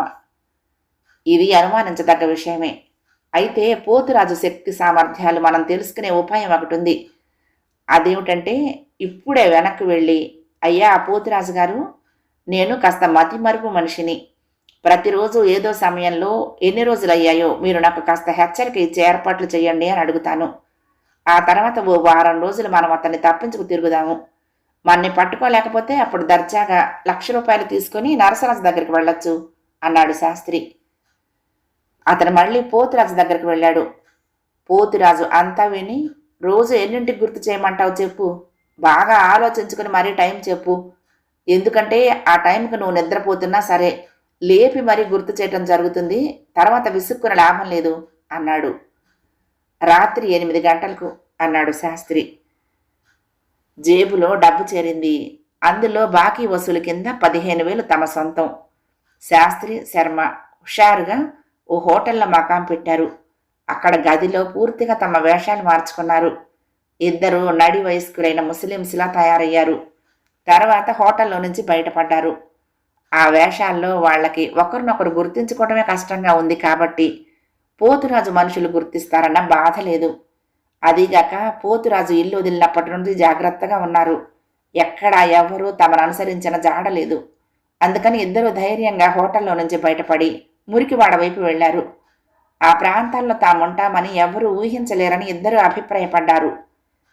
వాల్తీరులో మురికివాడలకి ఏమీ లోటు లేదు. అయితే ఈ మురికివాడల ప్రత్యేకత ఏమిటంటే అవి మధ్యతరగతి ఇళ్లలాగే ఉంటాయి. ఒక విధంగా చెప్పాలంటే అది సరైన మాట కాదు. వాల్తీరులో కొన్ని ప్రాంతాల మధ్యతరగతి ఇళ్లని మురికివాడల్ని వేర్వేరుగా గుర్తించడం అసాధ్యం. శాస్త్రి శర్మ అలాంటి మురికివాడలో ఓ చిన్న ఇంటి ముందాగి తలుపు తట్టారు. అది నేడో రేపో కూలేలా ఉన్న ఇల్లు. బాగా పరీక్షించి చూస్తే అదొక పెంకుటిల్లు అని తెలుస్తుంది.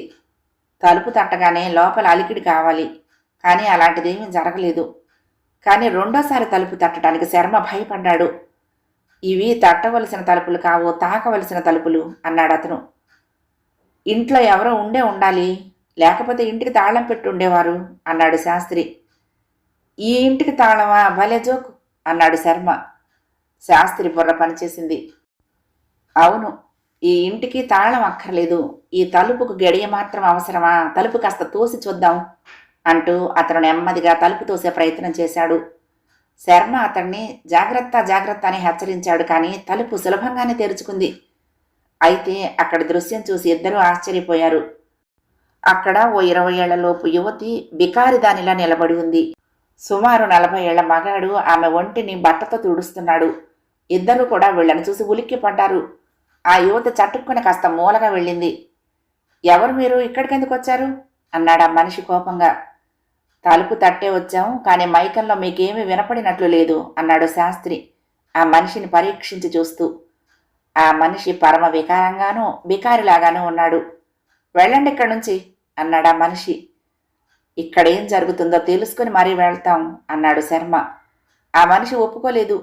ఆ అమ్మాయి చదువుకున్న దానిలా ఉంది, వీడు బిచ్చగాడిలా ఉన్నాడు. ఇక్కడిలా ఎందుకు కలుసుకుంటున్నారు? ఈ ప్రశ్నకు జవాబు దొరికేదాకా మిత్రులు ఇద్దరూ అక్కడి నుంచి కదలమని చెప్పేశారు. మేమిద్దరం ప్రేమించుకున్నాం అన్నాడు ఆ మగాడు. నేను నమ్మను, ఇందులో ఏదో తిరకాసుంది, 4 తంతే నువ్వే నిజం చెప్తావు అంటూ శాస్త్రి చెయ్యెత్తాడు. అరుపులు కేకలు పెట్టడం ఆ బికారి వాడికి ఇష్టం లేదు కాబోలు త్వరగానే తమ కథ చెప్పాడు. ఆ బికారి కాదు, అదో వేషం. అతడు ఆమె కూడా పరమ బికారి వేషంలో ఈ ఇల్లు చేరుకున్నారు. వారి దగ్గర జోలెల నిండా చక్కని ఫోల్డింగ్ పరుపుతో పాటు ఎన్నో ఆధునిక శృంగార ఉపకరణ సాధనాలున్నాయి. వాటి సాయంతో ఇద్దరూ ఘుమఘుమలాడేలా తయారై ఓ గంట గడిపి వెళ్ళిపోతారట. ఇద్దరూ ప్రేమికులు. అమ్మాయి మధ్యతరగతి కుటుంబీకురాలు, డబ్బు అవసరంలో ఉంది. మగాడు ఊళ్ళో టాప్ లెవెల్ పెద్ద మనిషి. వీళ్ళింటికి డబ్బు సాయం చేసి ఈ పిల్లను ఎవ్వరికీ తెలియకుండా రహస్యంగా అనుభవించడం వాడి ఉద్దేశం. ఆ అమ్మాయి నేనేం చెబితే అది చేస్తుంది. దాని తల్లి చావు బతుకుల్లో ఉంది. వైద్యం పేరు చెప్పి నెలకు 5,000 దాకా ఖర్చవుతుంది. రోజుల లెక్కన రేటు కట్టినా నేనిచ్చేది ఎక్కువే. కానీ నేను వితరణ గలవాణ్ణి, జాలిగుండె గలవాణ్ణి కాబట్టి అటు పుణ్యం ఇటు పురుషార్థం చూసుకుని దీన్ని ఇక్కడికి తీసుకొచ్చాను. ఒక్క రోజుకు కావాలంటే నా తర్వాత మీరు కూడా దాన్ని వాడుకోండి. కానీ నా రహస్యం దాచండి అన్నాడు బికారిలా కనపడే మగాడు. నువ్వు అలా కూర్చో, ముందు ఆ అమ్మాయితో మాట్లాడిని అన్నాడు శర్మ. శాస్త్రి అక్కడ పడి ఉన్న మురికి గుడ్డల్ని మూలగా విసిరాడు. ఆ యువతి గబగబ బట్టలు వేసుకుంది. అప్పుడు శాస్త్రి ఆమెను సమీపించి, నీకేం భయం లేదు, వాడంటే నీకు ఇష్టమేనా అన్నాడు. ఇష్టం లేదు కానీ తప్పదు అంద యువతి. మీ అమ్మకు వైద్యం జరుగుతుంది, నీకే ప్రమాదమూ ఉండదు, ఆ బాధ్యత నాది. ఇంకా వాడంటే నీకు ఇష్టమేనా అడిగాడు. ఆ యువతి స్వరం తగ్గించి, వాడి పేరు భూషణరావు. వాడిని కాదని ఈ ఊళ్ళో ఎవరూ బ్రతకలేరు. ఊళ్ళో పెద్ద మనిషి. అందుకే నాలాంటి కన్నెపిల్లల్ని ఇలాంటి చోట్లకు తీసుకొస్తాడు. నా అదృష్టం కొద్దీ ఈరోజే మీరొచ్చారు. ఈరోజే మొదటిసారిగా వీడు నన్ను తీసుకుని వచ్చాడు అంది. శాస్త్రికి ఆ మాటలు అంత నమ్మతగ్గవిగా తోచలేదు. అవకాశం రాగానే ఏ ఆడదైనా తను కన్నెపిల్లనని నమ్మించాలనే చూస్తుంది. అయినా అంతకుమించి ఆమె మాత్రం ఏం చేయగలదు? అబల, నిస్సహాయరాలు, ఆడది. శాస్త్రి ఆమెను వదిలి భూషణరావు దగ్గరకొచ్చి, మిస్టర్ భూషణరావు, నీ రహస్యం మాకు తెలిసిపోయింది. ఇక మీదట నువ్వు ఈ పిల్ల జోలికి వెళ్ళకూడదు. వెళ్ళావో నీ బ్రతుకు బయట పెడతావు అంటూ శర్మ వైపు చూసి ఊ అన్నాడు. వెంటనే శర్మ తన దగ్గరున్న మినీ కెమెరాతో భూషణరావు మారువేషం ఫోటోలు విడివిడిగాను ఆ యువతితో కలిపి కూడా తీశాడు. ఈ ఫోటోలు వాడి ఆగత్యం మాకు కలిగించకు అంటూ శాస్త్రి భూషణరావుని హెచ్చరించాడు. వాళ్ళిద్దరూ వెళ్ళిపోయాక శాస్త్రి, శర్మ అక్కడే మకాన్ చేయాలనుకున్నారు. భోజన పదార్థాలు కూడా తెచ్చుకున్నారు. తినేసి కటిక నేల మీద నిద్రపోయారు. చాలా రోజులుగా అలసిపోయి ఉన్నారేమో. ఇద్దరికీ ఒళ్ళు తెలియని నిద్ర పట్టింది. చీకటి పడిన కొంతసేపటికి ఆ ఇంటి ముందు ఒక దృఢకాయుడు ఆగాడు. అతడు చూడటానికి కాస్త భయంకరంగానూ చాలా బలంగానూ ఉన్నాడు. ఆ ఇంటి ముందు ఆగి చుట్టూ చూశాడతను. తటపటాయిస్తూ గుమ్మం దాకా వెళ్ళి తలుపు తోశాడు. నేల మీద పడుకుని ఉన్న 2 ఆకారాలు కనిపించాయి. దృఢకాయుడు ఆ ఆకారాలను సమీపించి ఓ ఆకారం మీద చెయ్యి వేసి ఏ ఇల్లే అన్నాడు. ఆ ఆకారం ఓ పట్టణ లేవలేదు. దృఢకాయుడు చాలాసేపు కుదిపాడు. అతి కష్టం మీద ఆ ఆకారం కళ్ళు విప్పి ఎవరు నువ్వు అన్నాడు. నేను పోతురాజు మనిషిని. వడ్డీ కట్టడానికి ఇంకా 4 రోజుల్లో 1 రోజు అయిపోయింది అన్నాడు ఆ వ్యక్తి. శాస్త్రి ఉలిక్కిపడి ఏ శర్మ అల్లే అన్నాడు అప్రయత్నంగా. శర్మ కూడా లేచాడు. దృఢకాయుడు ఆశ్చర్యంగా వేషం చూస్తే ముస్లిమ్స్లా ఉన్నారు, మీరు హిందువులా అన్నాడు. అప్పటికి శాస్త్రికి తను చేసిన పొరపాటు స్ఫురించింది. మేము హిందువులము ముస్లింలము అన్నాడు అతను గంభీరంగా. ఎవరతను అడిగాడు శర్మ. పోతురాజు వడ్డీ గురించి హెచ్చరించడానికి పంపాడు అన్నాడు శాస్త్రి. హెచ్చరికే కాదు, అన్న టైంకు డబ్బు ఇవ్వకపోతే వసూలు చేయాల్సింది కూడా నేనే అంటూ అతను తన చేతులు కదిపి కండలు పొంగించాడు. చాలా థ్యాంక్స్, మీ మేలు మరవలేను, మనం మళ్ళీ రేపు కలుద్దాం అన్నాడు శర్మ. పోతురాజు మనిషి వెళ్ళిపోయాడు. మిత్రులిద్దరూ లేచి ఒళ్ళు దులుపుకొని ఇంకా ఈ వెధవింట్లో ఎందుకు ఉండటం, ఇంకా హోటల్కే పోయి ఉండొచ్చు అనుకుని అక్కడి నుంచి కదిలారు. 4 రోజుల పాటు శాస్త్రి, శర్మ రకరకాల ప్రాంతాలు తిరిగారు. 4 రోజులు కూడా రాత్రి అయ్యేసరికి పోతురాజు మనిషి శాస్త్రిని హెచ్చరించడం జరిగింది. మన్నే ఇంత తెలివిగా ఎలా నిఘా వేస్తున్నారో తెలియటం లేదు అన్నాడు శాస్త్రి. పోతురాజు అక్కడ నిన్నేం చేశాడో పూర్తిగా మరోసారి చెప్పు అన్నాడు శర్మ. నా ఫోటో తీసుకున్నాడు, నా వేలి ముద్రలు తీసుకున్నాడు అని ఆగి అన్నట్టు దేంతోనూ నన్ను గుచ్చాడు కూడా, చురుక్కుమంది నాకు. అప్పుడు నేను దాని గురించి అంతగా పట్టించుకోలేదు అన్నాడు శాస్త్రి.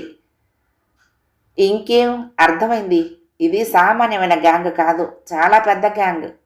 నీకు బహుశా హాని చెయ్యని రేడియేషన్ డోస్ ఇచ్చుంటారు. దాంతో నువ్వెక్కడున్నది సులభంగా ట్రేస్ చేస్తున్నారు. నీ ఫోటో ఉంది, నీ వేలి ముద్ర ఉంది, నీ ఉనికి తెలుస్తుంది. ఇంకేం నీకెంత అప్పైనా ఇవ్వగలరు వాళ్ళు అన్నాడు శర్మ. అయితే మనం ఇప్పుడు ఏం చెయ్యాలి? ఇంటాయన బాకీ వసూలవుతుంది గాని ప్రతి నెల 10,000 ఈ పోతురాజుకి ఎక్కడ చదివించుకుంటాం అన్నాడు శాస్త్రి. అవును, ఇప్పుడేం చెయ్యాలి? డబ్బు వెనక్కివ్వాలన్నా కూడా మనం ఖర్చు పెట్టింది కాక ఇంకొక 10,000 జతపరిచి మరీ ఇవ్వాలి. లేనిపోని చిక్కు తెచ్చుకున్నాం అన్నాడు శర్మ. మనకింకా నెల రోజుల టైం ఉంది. ఈలోగా ఏదో ఒక ఉపాయం తోచకపోదు. డైవర్షన్ కోసం ఏదైనా పని చేయాలి. ఓసారి మనం రక్షించిన యువతిని కలుసుకుని వద్దామా అన్నాడు శాస్త్రి. ఇద్దరు ఆ యువతి ఇంటికి వెళ్లారు. వీళ్ళు వెళ్లిన సమయానికి ఆమె ఇంట్లోనే ఉంది. వీరిని చూస్తూనే ఆమె ఆప్యాయంగా ఆహ్వానించింది. రండి రండి, మీ దయ వల్ల మాకు బాగానే ఉంది అంది. అల్లా మిమ్మల్ని చల్లగా చూస్తాడు అన్నాడు శాస్త్రి. మీరెవరో తెలుసుకోవాలనుంది, వివరాలు చెప్తారా అన్నదామె. చెప్పటానికే ఉంది, ఎక్కడ ఆపదుంటే అక్కడ ప్రత్యక్షమవుతూ ఉంటాము.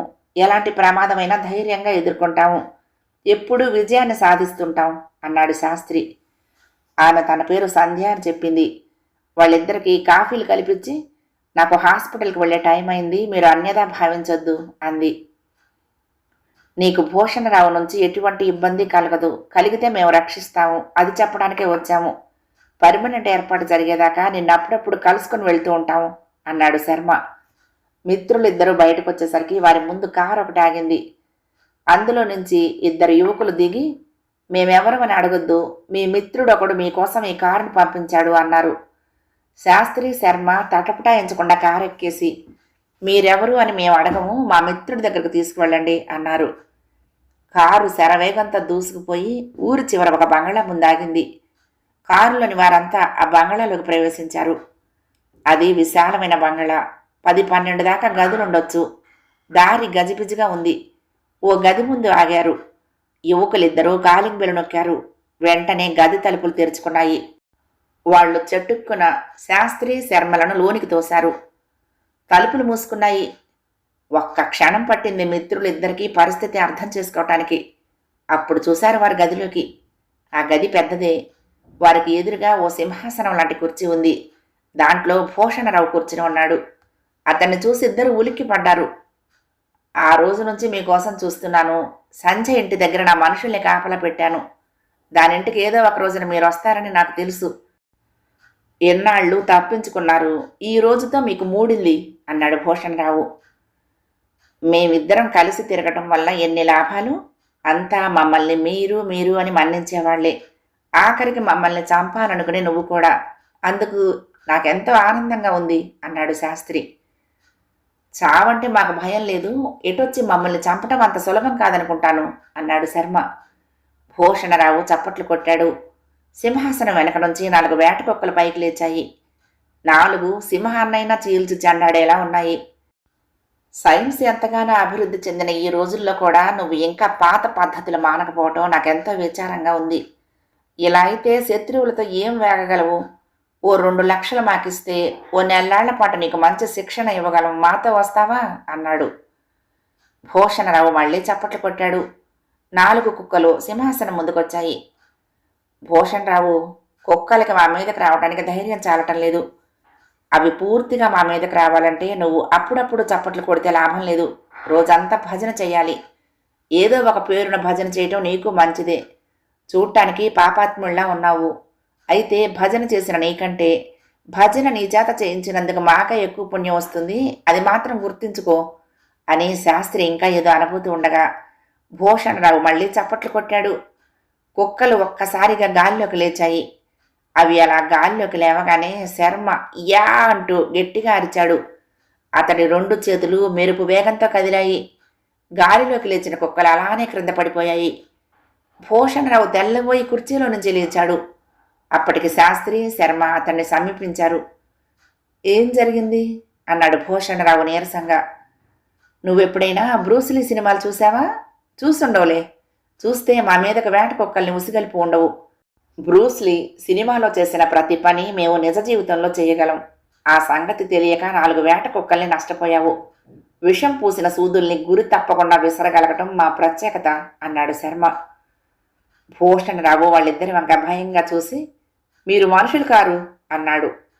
మేము మనుషులమే, నువ్వు రాక్షసుడివి అన్నాడు శాస్త్రి. నా వేట కుక్కలు అన్నాడు భూషణరావు ఏడుపు గొంతుతో. తన శత్రువులను క్రూరంగా శిక్షించి వినోదించటం భూషణరావు సరదా. ఈ వేట కుక్కల్ని ఇంతవరకు ఎవరూ ఏమీ చేయలేకపోయారు. వీటికి భయపడే ఎందరో ఆయనకు అణిగి మణిగి ఉంటున్నారు. చాలా ఏళ్లుగా అవి ఆయన సేవలు చేస్తున్నాయి. వాటిని చూస్తుంటే అవే నీకు బలమనిపించింది.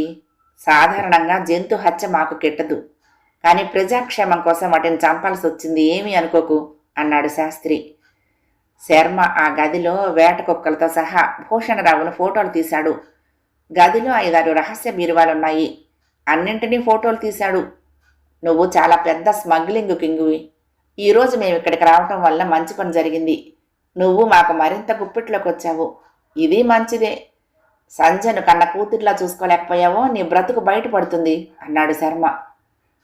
ఇంతకీ మనం మంచి మిత్రులం కదా, చట్టాపట్టాలు వేసుకుని వీధిలోకి పోదాం అన్నాడు శాస్త్రి. ముగ్గురు ఒకరి భుజాల మీద ఒకరు చేతులేసుకున్నాక, నీ పాలిట వేట కుక్కలం మేము, నీకు నీ కుక్కల గతి పట్టకూడదనుకుంటే బుద్ధిగా మమ్మల్ని వీధిలో దిగబెట్టు అన్నాడు శర్మ. భూషణరావు, శాస్త్రి, శర్మ చట్టాపట్టాలు వేసుకుని వీధిలోకి వెళ్తుంటే హాల్లో ఉన్న 2 యువకులు వారి వంక ఆశ్చర్యంగా చూశారు. 50,000 రూపాయల బాకీ కింద 5,000 బాకీ వసూలు కింద ఉంచుకున్నాం. ఇదిగో మీ 45,000ను. ఈ డబ్బు మేము పోతురాజు దగ్గర నుంచే తెచ్చాం, కానీ మీ పేరు చెప్పలేదు. అతడి నుంచి మీకే ప్రమాదము లేదు అన్నాడు శాస్త్రి. నరసరాజు ఆశ్చర్యంగా డబ్బు లెక్కబెట్టి, నిజంగా అన్నంత పని చేశారు, మీ రుణం ఎలా తీర్చుకోను అన్నాడు. మీకు పోతురాజుకు మధ్యనున్న కాదేమిటో చెప్పాలి అన్నాడు శాస్త్రి. అది మా చెవిన వేశారంటే రహస్యం భద్రంగా ఉంటుంది అన్నాడు. నరసరాజు నెట్టూరుస్తూ, 50,000 రూపాయల్ని నాకు వసూలు చేసి పెట్టిన మీరు ఏది అడిగినా చెప్పాలి. నేను ఒకప్పుడు అందరిలాగే బ్రతికిన వాణ్ణి, కానీ ఒక రోజున పోతురాజు మాయలో పడి ఒక పిల్లదానితో కక్కుర్తి పడ్డాను. వాడది ఫోటో తీసి నన్ను బ్లాక్మెయిల్ చేసి నా దగ్గర నుంచి అప్పుడప్పుడు చొప్పున 5 ఏళ్లలో 50,000 గుంజాడు. నేను వాడికి దండం పెట్టేశాను, ఇంకా నా దగ్గర డబ్బు లేదని. అప్పుడు వాడు నా ఆస్తిపాస్తులు అవి లెక్క వేసి ఆఖరికి సలహా ఇచ్చాడు. వాడి సలహా ప్రకారం మా ఇంట్లో ఓ గదిలో ఇదివరలో మిమ్మల్ని బంధించిన కుర్చీలు, రహస్యపు తలుపులు ఏర్పాటు జరిగింది. పోతురాజు తన శత్రువుల్ని ఇక్కడికి పంపుతూ ఉంటాడు. వాళ్లను నేను తెలివిగా గదిలోకి లాక్కుపోయి శిక్షించాలి. అది ఏర్పాటు. అయితే అగ్రిమెంటు అంతటితో అయిపోలేదు. పోతురాజు తన దగ్గరున్న కొన్ని బ్లాక్మెయిలింగ్ కేసులు నాకు అప్పగించాడు. నా డ్యూటీ ఏమిటంటే డబ్బు వసూలు చేసి పోతురాజుకి ఇవ్వటం. అంటే నేను అతడి ఏజెంటుని అన్నమాట. అయితే నేను కమిషన్ లేని ఏజెంటుని. చాలా కాలంగా నాకు నచ్చని పని చేస్తున్నాను. అప్పారావును బ్లాక్మెయిల్ చేసి 50,000 వసూలు చేసి పోతురాజుకి ఇచ్చాను. అప్పారావు ఏం పాపం చేశాడు? ఈ ప్రపంచంలో పట్టుబడిన వాళ్లే తప్ప పాపాలు చేయని వాళ్ళు లేరు. అప్పారావు ఆస్తి కోసం వీలునామా ఫోర్జరీ చేశాడు. అది పోతురాజు కనిపెట్టాడు అన్నాడు నరసరాజు. పోతురాజు పద్ధతి నాకు నచ్చింది. పాపాత్ములని అతడు ఈ లోకంలోనే శిక్షిస్తాడు. ఆ విధంగా పాపులకు నరకంలో కొంత శిక్ష తగ్గుతుంది. సరే, మీరు కమిషన్ లేని ఏజెంట్గా అతడికి పనిచేస్తూ ఉండండి, మరి మేము సెలవు తీసుకుంటాం అంటూ శాస్త్రి అక్కడి నుంచి బయటికి తీశాడు. బయటకు వచ్చాక శర్మ, పాపం ఆ నరసరాజును చూస్తే జాలేస్తోంది, ఆయనకు సాయపడదామా అన్నాడు. శాస్త్రి శర్మ వైపు చిరాగ్గా చూసి, నీకు గుర్తుందా, మనల్ని కుర్చీల్లో కూర్చోబెట్టి హింసించిన రోజున నరసరాజు మొహం ఎలా ఉంది? అపురూపమైన దృశ్యం చూస్తున్నవాడిలా ఉంది. మనం కళ్ళు తిరిగి మెడలు వాల్చేస్తే ఆయన ఎంతో ఆనందంగా నవ్వాడు. అదే మనిషి తన మనవుణ్ణి మనం బంధించామనేసరికి ప్రపంచంలోని దీనత్వం అంతా సంతరించుకున్నాడు. ఎదుటివాడి కష్టాలకు ఆనందించి తన కష్టాలు భరించలేని వాళ్ళు మహాక్రూరులు. ఆ నరసరాజుకు పోతురాజు తగిన శిక్ష ఇస్తున్నాడు. నాకు చాలా సంతోషంగా ఉంది. దేవుడు ఈ ప్రపంచంలో అన్ని బ్యాలెన్స్ చేస్తాడు. మనం 50,000 ఇవ్వటమే నరసరాజుకు పెద్ద ఉపకారం అన్నాడు. తర్వాత ఇద్దరు అప్పారావు ఇంటికి వెళ్ళి 20,000 ఇచ్చేసి, మిగతాది మా బాకీ కింద వసూలు కింద జమ కట్టుకుంటున్నాం, మీకు అంగీకారమే కదా అన్నారు. గోడకు వేసిన వెల్ల తిరిగొస్తుందని నేనెప్పుడూ అనుకోలేదు. మీరు మహానుభావులు. మీ చేతుల మీదుగా నాకు లభించిన ఈ డబ్బు మహాప్రసాదం అన్నాడు అప్పారావు. ఇద్దరూ రూమ్ చేరుకుని కాసేపు నిద్రపోయారు. నిద్ర లేచాక కాసేపు జరిగిన కథ అంతా ఒకరికొకరు చెప్పుకున్నారు. అప్పుడు శర్మ, అన్నట్లు నీకు ఆకలి వేయటం లేదు అన్నాడు. అవును, రూమ్లోనే భోజనం తెప్పించుకుందాము అన్నాడు శాస్త్రి. మంచం పక్కనే ఉన్న సర్వీసింగ్ మీటర్ నొక్కాడు శాస్త్రి. తక్షణం కాలింగ్ బెల్ మోగింది. ఈ హోటల్లో సర్వీస్ చాలా బాగుంది, ఎప్పుడొచ్చినా ఇక్కడే దిగాలి అన్నాడు శర్మ. అతనే లేచి వెళ్లి తలుపు తీసి ఉలిక్కి పడ్డాడు. ఎదురుగా పోతురాజు మనిషి ఉన్నాడు. అతని లోపలికొచ్చి, వడ్డీ కట్టడానికి మీకు ఇంకా 24 రోజులు మాత్రం ఉంది అన్నాడు శాస్త్రితో. నాయనా, నన్ను ఇలా హెచ్చరించడానికి నీకు రోజుకి ఎంత ముడుతుంది అడిగాడు శాస్త్రి. టైము 8 అయింది అని ఆ మనిషి వెళ్ళిపోయాడు. ఆ తర్వాతనే గదిలోకి బేరర్ వచ్చాడు. మిత్రులిద్దరూ 2 భోజనాల ఆర్డర్ ఇచ్చారు. బేరర్ వెళ్ళిపోయాడు. పోతురాజు విషయం మనం సీరియస్గా తీసుకోవాలి అన్నాడు శర్మ. అవును, ఈ విషయమై మనం ఒకసారి భూషణ్ రావును కలుసుకోవాలి అన్నాడు శాస్త్రి సాలోచనగా. మనం మంచి మిత్రులం కదా అన్నాడు శర్మ. అవునవును అన్నాడు భూషణరావు నీళ్లు నములుతూ. మా నుంచి మీకు ఎటువంటి అపకారమూ జరగదు. ఎటొచ్చి మీరు మాకిచ్చిన మాటకు కట్టుబడి ఉండాలి. ఆ తర్వాత చిన్న సాయం చెయ్యాలి అన్నాడు శాస్త్రి. సాయమా? నేను మీకు సాయమా అన్నాడు భూషణరావు. అవును, ఈ ఊళ్ళో ఓ స్నేహితుడికి ప్రతి నెల 10,000 ఇస్తామని మాటిచ్చాము. మాటిచ్చామంటే ఉత్తినే ఇవ్వలేదు, మీ ధైర్యం చూసుకునే ఇచ్చాం అన్నాడు Shastri. 10,000? It is too much అన్నాడు భూషణరావు. అలాగనే మేము అనుకున్నాము, కానీ మా స్నేహితుడు పోతురాజు వినటం లేదు. ఇందుకు ఉపాయం కూడా ఉంది. నిజానికి అతడి వద్ద మేము ₹1,00,000 మాత్రమే తీసుకున్నాము. అతడు నెలకు 10,000 వడ్డీ అన్నాడు. అవసరానికి 1,00,000 ఇచ్చిన వాడు ఆ మాత్రం వడ్డీ అడగటం తప్పులేదు కదా అని ఒప్పుకున్నాము. ఏ నెల నుంచి 10,000 ఇవ్వక్కర్లేదనుకుంటే ఆ నెలకు 1,10,000 ఇచ్చేస్తే ఆ బాకీ శాశ్వతంగా చెల్లుబడైపోతుంది. మీ ఇష్టం, మీరెలా చేసినా సరే అన్నాడు. పోతురాజు మీకు డబ్బిచ్చాడా? అతను డబ్బిస్తాడని ఎంతమందికి తెలియదే అన్నాడు భూషణరావు ఆతృతగా. శాస్త్రి, శర్మ మరింత అసాధ్యులని ఆయనకు అనుమానం కలిగింది. పోతురాజు సంగతి మీకు తెలుసా అన్నాడు శాస్త్రి. నాకు తెలియకపోవటమేమిటి? అతను నా మనిషే. తన దగ్గరకు వచ్చి అడిగిన ప్రతి వారికి ఎంత కావాలంటే అంత అప్పిస్తాడు పోతురాజు. వడ్డీ 10%. ఎటొచ్చి ఏడాదికి కాదు, నెలకి. లాభాల్లో 1% మాత్రమే అతనిది. అయినా ప్రతి నెల వేలకు వేలు సంపాదించుకుంటాడు. కానీ పోతురాజు గురించిన సమాచారం అందరికీ తెలియదు. మీరు నిజంగా అసాధ్యులు అన్నాడు భూషణరావు. అడ్డమైన వాళ్ళకి అప్పులిస్తే బాకీ వసూలు ఎలా అవుతుంది అన్నాడు శర్మ. వసూలుకు పోతురాజు దగ్గర ఎన్నో పద్ధతులున్నాయి. అతడి వద్ద పద్ధతులు ఉండొచ్చు, కానీ పుచ్చుకున్నవాడు పాపరైతే అన్నాడు శర్మ. సైన్స్ బాగా అభివృద్ధి చెందింది. ఫ్రెష్ గుండెకాయను ఏ ట్రాన్స్ప్లాంటేషన్ ఆపరేషన్కైనా సరఫరా చేయగలిగితే ఆదాయం లక్షల్లో ఉంటుంది. మనిషి శరీరంలో కళ్ళు, ముక్కు, చెవులు, ఎముకలు, ఊపిరితిత్తులు, కాలేయం ఒకటేమిటి, అన్ని భాగాలకు డిమాండ్ పెరిగి ఉన్న ఈ రోజుల్లో మానవ శరీరంతో లక్షలు సంపాదించడం పెద్ద కష్టం కాదు. బాకీ వసూలు మాకు సమస్య కాదు. అవును, నా రహస్యాలు కాస్త ఎక్కువగానే మీ ముందు బయట పెడుతున్నాను. కారణం తెలుసా అన్నాడు. మమ్మల్ని మళ్ళీ చంపాలని పథకం వేశావా అన్నాడు శాస్త్రి. అబ్బే, అలాంటిదేమీ లేదు. మిమ్మల్ని నాతో కలుపుకుందామని. మీరు నాతో చేతులు కలపకూడదా? సరదాగా ఈ ప్రపంచాన్ని ఓ ఆట ఆడిద్దాం అన్నాడు భూషణరావు. మేము ఎవ్వరితోనూ చేతులు కలపం. మేము చేతులు కలిపితే గట్టిగా చప్పుడు అవుతుంది. దొంగలు చప్పుడు చేయకూడదు, నిశ్శబ్దంగా ఉండాలి. కాబట్టి దొంగలు మాతో చేతులు కలపాలని అనుకోకూడదు. కాబట్టి ఆ విషయం అలా వదిలిపెట్టి ముందు పోతురాజు సంగతి తేల్చు అన్నాడు శాస్త్రి. భూషణరావు పోతురాజును రప్పించి బాకీ చెల్లుబడి చేయించేశాడు. పాపం, మీకు ₹1,00,000 నష్టం అన్నాడు శర్మ జాలిగా. ఏమీ నష్టం లేదు. లక్షలు విలువ చేసే మీ పరిచయం లభించింది. ఏదో ఓ రోజున మనం చేతులు కలపకపోము. మీ వల్ల నాకు ఇంతకింత లాభం రాకపోదు అన్నాడు భూషణరావు. ఇంటాయన మళ్ళీ మళ్ళీ లెక్క పెడుతూ, లెక్క బాగా సరిపోయింది, అంతా సరిగ్గా ఉంది అని 10 సార్లు అన్నాడు. శాస్త్రి, శర్మ ఆయన దగ్గర సెలవు తీసుకున్నారు. ఈ కుర్రాళ్ళు అఖండుల్లాగున్నారు. 25,000 అంటే 25,000 బాకీ ఇట్టే వసూలు చేసుకొచ్చారు అన్నాడు భార్యతో. అవును, అందులో 5,000 వాళ్ళకెందుకు ఇచ్చారు? అసలే వాళ్ళు మనకు అద్దె కూడా సరిగ్గా ఇవ్వటం లేదు. మీరు వాళ్ళకి ఎదురిస్తే ఇంకా లోకుగా ఉండదు. అయినా డబ్బు అంత చేదుగా ఉందా మీకు అంది ఇంటాయన భార్య. బావుందే, ఈ కుర్రాళ్ళు దుడుకు మనుషులు, ఇంటద్దె ఎవరు?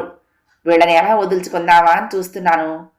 విశాఖపట్నంలో అప్పారావు అని ఒకడున్నాడని, వాడు పట్టపగలు నడిబజార్లో హత్యలు చేయగలడని ఎవరో అంటే వాడు నాకు బాకీ ఉన్నాడని అబద్ధం చెప్పి లేని బాకీ వసూలుకు వీళ్ళని పంపించాను. వాడి చేతిలో వీళ్ళేదో అయిపోతారని అనుకున్నాను. కానీ వీళ్ళు నా బాకీ వసూలు చేసుకుని వచ్చారు. ఎలా వసూలు చేశారో ఏమిటో. 20,000 రూపాయలు. ఎన్నేళ్లుంటే మాత్రం అద్దె కింద ఇది తీరుతుందో నువ్వే చెప్పు అన్నాడు ఇంటాయన భార్య వెర్రి ముఖం వేసుకుని, అంటే 20,000 ఉత్తినే వచ్చాయా అంది. హుషారుగా రోడ్డు మీదకు వెళ్ళిన శాస్త్రి, శర్మ ఏదో సందేహం వచ్చి మళ్ళీ వెనక్కు వెళ్లాలనుకుని మానేశారు. అదే మంచిదైంది. లేకుంటే ఈ సంభాషణ అంతా వాళ్ళు విని అసలు అప్పారావు నరసరాజుల బాకీల విషయాలు కూడా ఎంతవరకు నిజం అని మదన పడిపోయేవారు. ఈ సంగతి భూషణరావుకు తెలిస్తే ఉన్న బాకీలు వసూలు చేసే పోతురాజుని ఆయన ఆకాశానికి ఎత్తిస్తున్నాడు. లేని బాకీలు వసూలు చేసే వీళ్ళ సంగతి తెలిస్తే మరి ఆయన ఏమంటాడో. కథ సమాప్తం.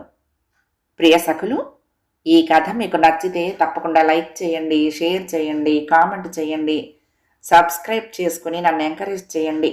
ఉంటానండి. ప్రేమతో లక్ష్మి, కృష్ణాతీరం దుర్గమ్మ సన్నిధానం. నమస్తే.